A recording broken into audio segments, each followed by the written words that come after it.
You are about to learn one of the biggest secrets in the history of the world. It's a secret that has huge effects for everyone who lives on this planet.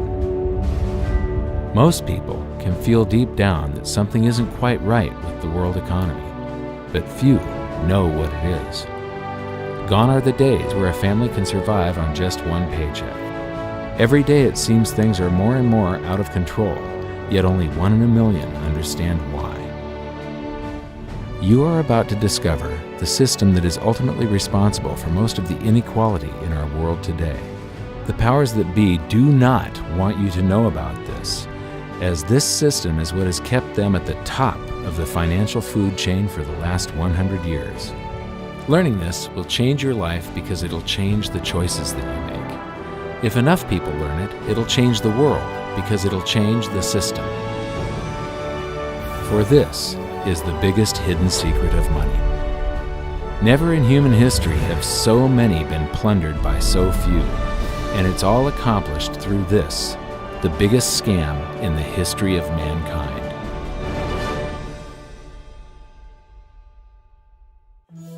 They say that money doesn't grow on trees, but the truth is that the modern banking system creates currency far faster than trees can grow. Most people don't have a clue how currency is created.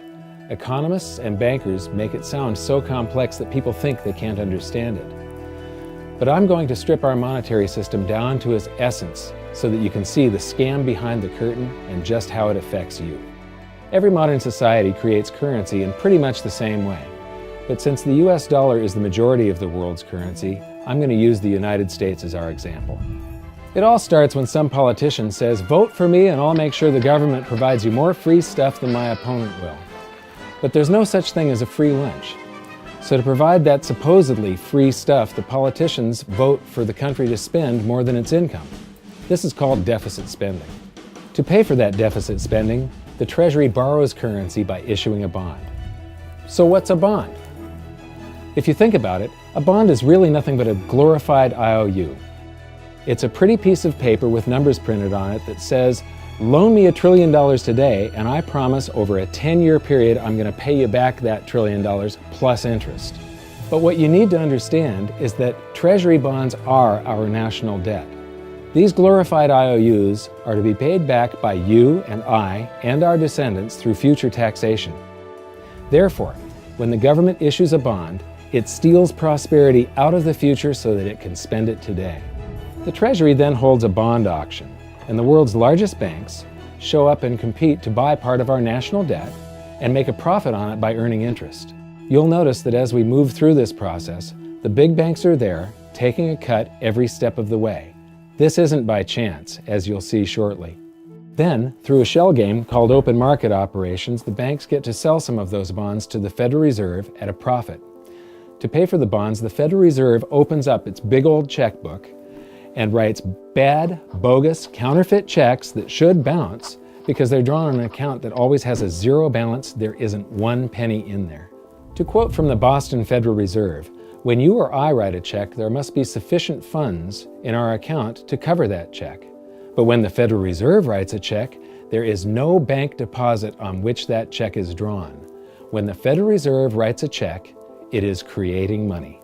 The Fed then hands those checks to the banks, and at this point, currency springs into existence. The banks then take that currency and buy more bonds at the next Treasury auction. But what is a check? A check is also an IOU. When you write a check, you're making a note that says, "Here's my IOU for cash. All you have to do is go to the bank and pick it up." Now, it's very, very important that you understand this process because we're going to come back later and show you the devastating effect this has on you. The Treasury issues IOUs, bonds. The banks then buy those IOUs with currency. The Federal Reserve then writes IOUs, checks, and hands them to the banks in exchange for the Treasury's IOUs, the bonds. And currency is created. So what's really happening is the Federal Reserve and the Treasury are just swapping IOUs, using the banks as middlemen, and abracadabra, presto, currency magically springs into existence. This process repeats and repeats over and over again, enriching the banks and indebting the public by raising the national debt. The end result is that there's a buildup of bonds at the Federal Reserve and currency at the Treasury. This process is also where all paper currency comes from. The Federal Reserve and the government mistakenly call it base money because they didn't watch episode 1 of this series and they don't know the difference between money and currency. But I will correctly refer to it as base currency because it is not money. It is currency, and as we've learned, there is a big difference. Money has to be a store of value and maintain its purchasing power over long periods of time. We learned in episode 1 that earlier in our history, our paper currency was just a claim check. It was a representation for real money of intrinsic value, the gold and silver that was held on deposit at the Treasury. You could walk into any bank and slap your currency, like say a $20 bill, on the counter and redeem it for real money, a $20 gold piece. But now, this base currency that's piling up back here is really nothing but a receipt or a claim check on an IOU, that bond. So it's really nothing but a supply of numbers. The Treasury then deposits the newly created currency into the various branches of the government, and the politicians say, "Hey, thanks for that." And the government does some deficit spending on public works, social programs, and war.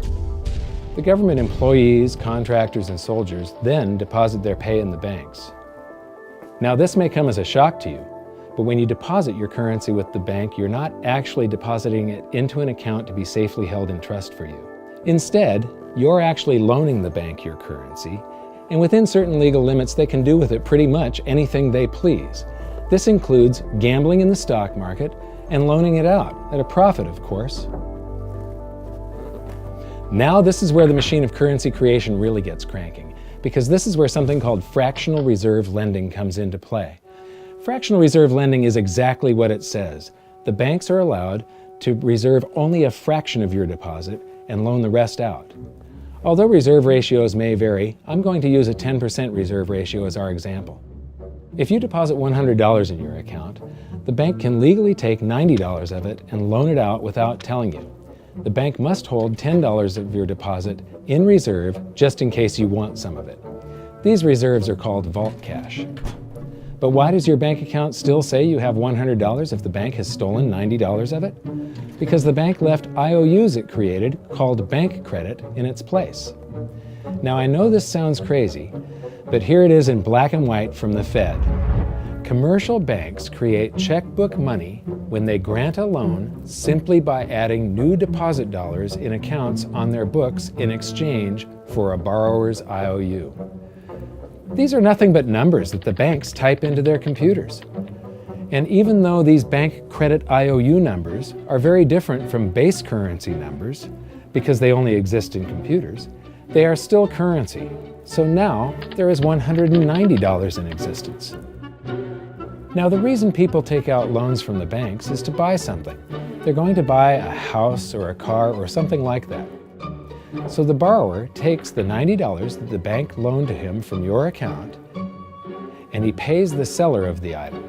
But then the seller deposits that currency into his account and his bank loans out 90% of that and leaves bank credit numbers in its place. So now there's $271 in existence. This process repeats and repeats until under a 10% reserve ratio, an initial deposit of just $100 can create up to $1,000 of bank credit, all backed by $100 of vault cash, just 10%. But as I said, reserve ratios vary wildly. On some deposits, it's 10%, on others, it's 3%, and on some forms of deposits, reserve requirements are 0. The result is that the expansion of the currency supply by the banks is far greater than even this example would lead you to believe. So once again, when currency is deposited in the banks get to lend it out, and then it gets redeposited and relent, redeposited and relent, redeposited and relent over and over again, creating bank credit all the way. This is where the vast majority of our currency supply comes from. In fact, 92 to 96% of all currency in existence is created not by the government, but here in the banking system. Now, massive amounts of currency spewing into society may at first sound like a fun idea. That is, until you remember one of the most important hidden secrets of money from episode 1, that the prices of everyday goods and services act as a sponge on an expanding currency supply. The more currency we have, the more prices rise. This is where inflation comes from. The true definition of inflation is an expansion of the currency supply. Rising prices are merely the symptom. So our entire currency supply is nothing but a couple of bucks whipped up in this hocus-pocus scam where the Treasury and the Federal Reserve swap glorified IOUs, and a bunch of numbers that the banks just type into their computers. That's it. That's our entire currency supply. It's nothing but a supply of numbers. Some of them printed, most of them typed, and there is nothing else. But if you thought that was crazy, get ready to enter the twilight zone of modern economics. We work for some of that currency supply. True wealth is your time, but we trade away moments of our lives, hour by hour, day by day, and year by year, for numbers that somebody printed on pieces of paper or just typed into a computer. Now those numbers represent our blood, sweat, tears, labor, ideas, and talent. We are what gives the currency its value. But here comes the really cruel joke. We work hard so that we can save some of that currency, so that we can pay the tax collector. In the United States, it's known as the IRS. They then turn it over to the Treasury so that the Treasury can pay the principal plus interest on that bond that the Federal Reserve bought with a check drawn on an account that has nothing in it. Now let's do a recap on this section, because this is where the system begins to rob you and I on a massive scale. Much of our taxes are not used for schools, roads, and public services, but to pay interest on bonds that the Federal Reserve bought with a check drawn on an account that has nothing in it. The Federal Reserve is committing fraud. But here's one of the biggest secrets of them all. Before the establishment of the Federal Reserve, there was no need for personal income tax. The Federal Reserve was created in 1913, and that very same year, the Constitution was amended to allow income tax. Do you really think this was just a coincidence? Ask yourself how much income tax you've paid over your lifetime. Much of it has been silently siphoned away into the hands of those who own the system. Yes, this system has owners. Who they are is an even bigger secret that we'll get to shortly. But first, we need to understand the mumbo-jumbo of the so-called debt ceiling. It's all based on a huge paradox. There was interest due on that bond, and there was interest due on every one of those loans that the banks made. That means that there is interest due on every dollar in existence. Let me ask you something. If you borrow the very first dollar into existence, and that's the only dollar that exists on the planet, but you promise to pay it back plus another dollar's worth of interest, where do you get the second dollar to pay the interest? The answer is that you have to borrow that one into existence and promise to pay it back with interest as well. So now there are $2 in existence, but you owe $4, and so on and so on. The result is there's never enough currency to pay the debt. There is always more debt in the system than there is currency in existence to pay the debt. Therefore, the whole system is impossible. It is finite. It will come to an end one day. What would happen if the government stopped borrowing to do deficit spending? Are the payments on those treasury bonds going to stop? What would happen if the public stopped borrowing and going deeper into debt?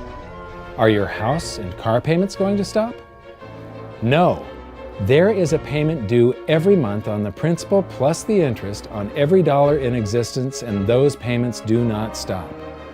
If we stop borrowing, then no new currency is created to replace the currency that we used to make those payments. Whether you're making a payment on a loan or paying tax to make a payment on a bond, the portion of the payment that goes to pay off the principal extinguishes that portion of the debt. But the debt also extinguishes the currency. Currency and debt are like matter and antimatter. When they meet, they annihilate each other. If we just pay off the principal only on all the loans and bonds that exist, the entire currency supply just vanishes. So if we don't go deeper into debt every year, look what happens. The whole thing goes into a deflationary collapse under the weight of those payments. Politicians and pundits alike talk about balancing the budget, paying down the debt, and living within our means. They don't understand that that is deflationary. It is impossible to do under our current monetary system without collapsing the whole economy. This is why any talk of a debt ceiling is not only ridiculous, it's delusional. The system is designed to require ever-increasing levels of debt just to continue. And that's why politicians will always kick the can down the road and raise this so-called debt ceiling over and over again until the whole system finally collapses under its own weight. In other words, they don't want it to collapse on their watch.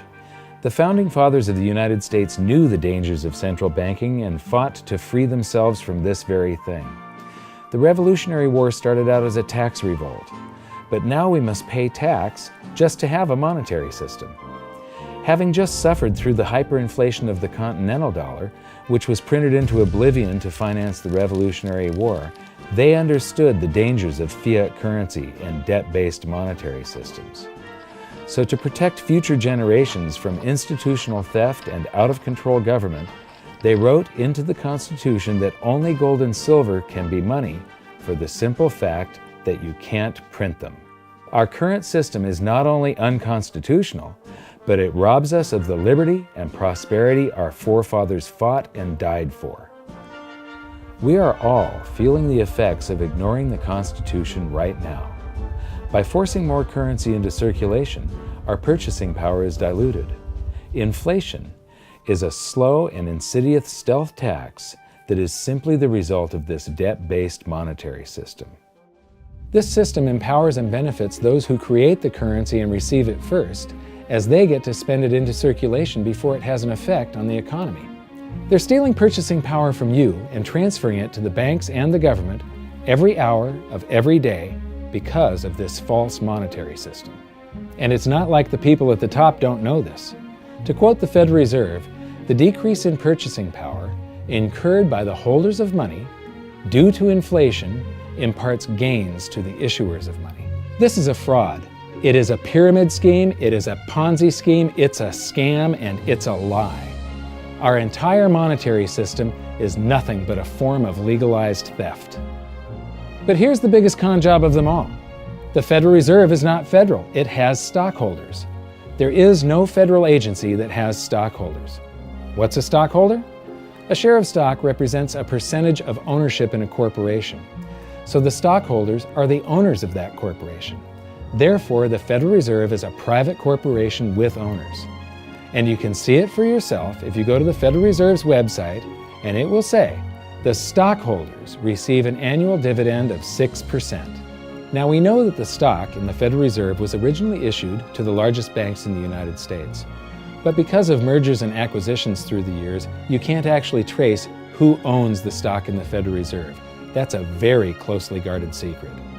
My guess would be that the owners are those primary dealers, the banks that get to make a profit by selling part of our national debt, those bonds, to the Federal Reserve, who buys them with a check from nothing. Then we pay tax to pay the principal and the interest on those bonds so that the Federal Reserve can pay the banks a 6% dividend. Don't be alarmed if you don't quite comprehend the deception of this system at first glance. Very few people do. It is purposely complex.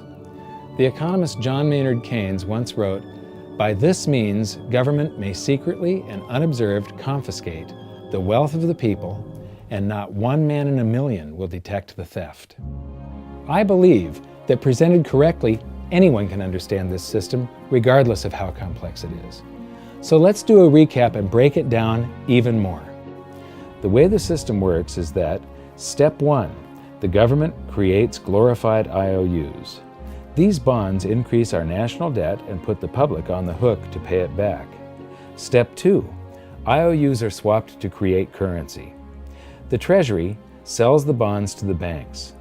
The banks then turn around and sell our national debt at a profit to the Federal Reserve, which they probably own. The Federal Reserve then opens its checkbook that doesn't have a penny in it and buys those IOUs with IOUs that it writes, checks, on a checking account that has a zero balance. Then they give those checks to the banks and currency just springs into existence, and then the whole process repeats. This results in a buildup of bonds at the Federal Reserve and currency at the Treasury, which is really just a supply of numbers. The Treasury then deposits the numbers in the various branches of the government, and we get to step 3. The government spends the numbers on promises, public works, social programs, and war. Then the government employees, contractors, and soldiers deposit their pay into the banks. And we get to step 4, where the banks multiply the numbers by magically inventing more IOUs through fractional reserve lending, where they steal a portion of everyone's deposit and lend it out. That currency gets redeposited, and then a portion is stolen again. And the process repeats over and over, magnifying the currency supply exponentially. Then we work for some of those numbers, which brings us to step 5, where our numbers are taxed. We pay tax to the IRS, who then turns our numbers over to the Treasury, so the Treasury can pay the principal plus the interest on bonds that were purchased by the Federal Reserve with a check from nothing. Then we get to step 6, the debt ceiling delusion. The system is designed to require ever-increasing levels of debt and will eventually collapse under its own weight because politicians always kick the can down the road. They don't want it to collapse on their watch. And finally, step 7, the secret owners take their cut. The world's largest banks own the Federal Reserve. Those banks make a profit selling our national debt to the Fed. They make a profit when the Fed pays them interest on the reserves held at the Fed, and the Fed pays them a 6% dividend on their ownership of the Fed. This system is fundamentally evil. It funnels wealth from the working population to the government and the banking sector. It is the cause of the artificial booms and busts of modern economies, and it causes great disparity of wealth between the rich and the working class.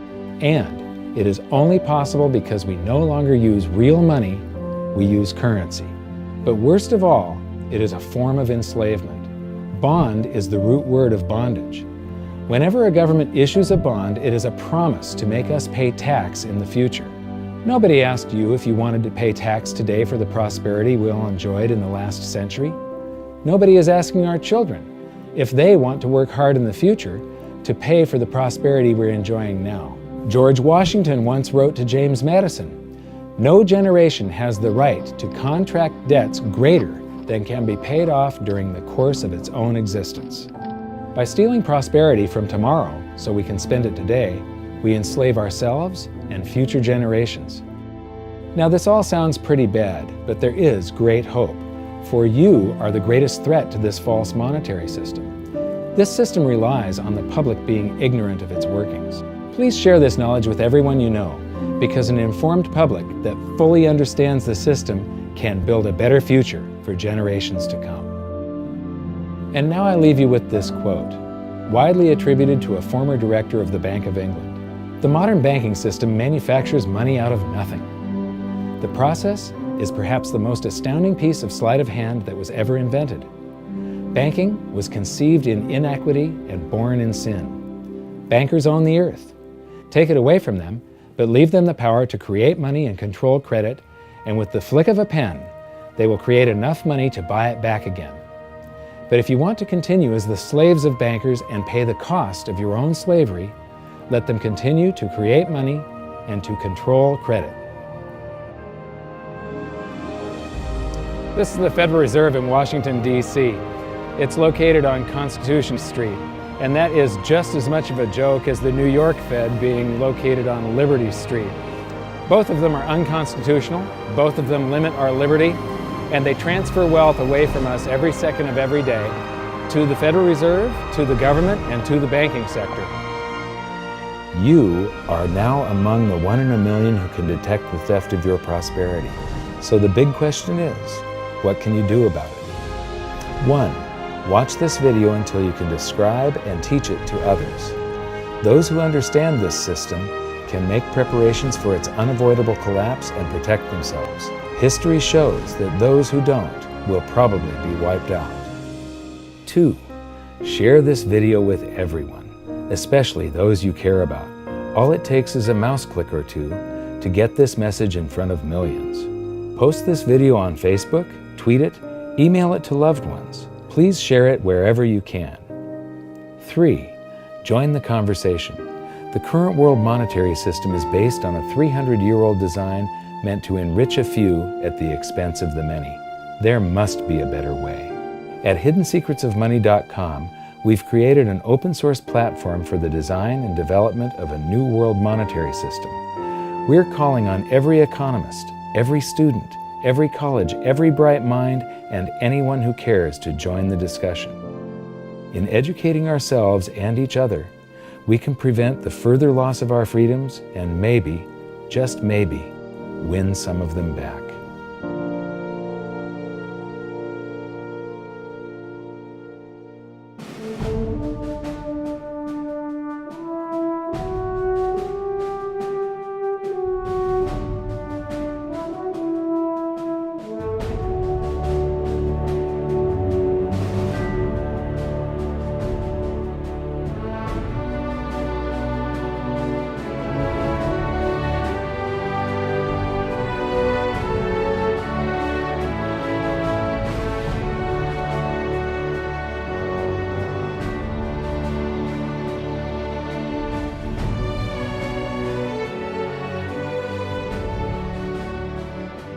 I think your episode 4 is very beneficial, very helpful. It's going to introduce these ideas to a lot of people, and like I've just been talking about, we have to change people's mind, and the more they understand it, the better.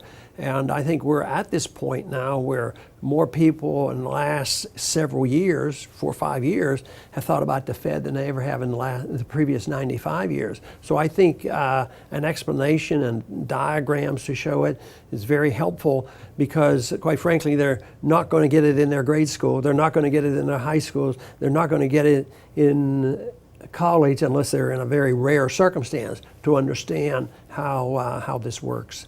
You know, for years before I got involved in really studying gold and some of the things I write and talk about today, I was a monetary economist for decades. You know, in your video, you talk about the primary dealers. I was chief counsel and chief credit officer of one of the largest primary dealers for 10 years. So I had an inside seat on the Treasury market and have the privilege of working with several former vice chairmen of the Board of Governors, Manley Johnson and David Mullins, going back to the 80s and 90s. So I'm very immersed in what you were talking about, and I thought it was extremely accurate, extremely clear.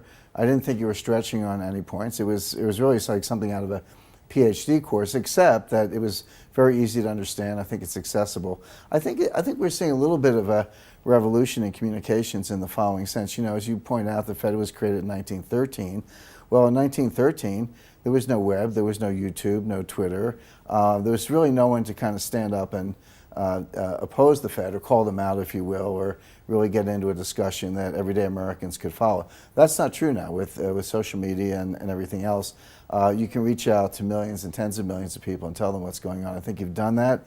You've done it successfully. I applaud it. I think this is a great video. I look forward to seeing it again. I know millions of people will enjoy it. Well, as we know, the Federal Reserve believes it can create money out of thin air, not realize money is supposed to represent real products and services. And what people don't realize is when the Fed does that, in effect, as Keynes pointed out, it's a form of taxation.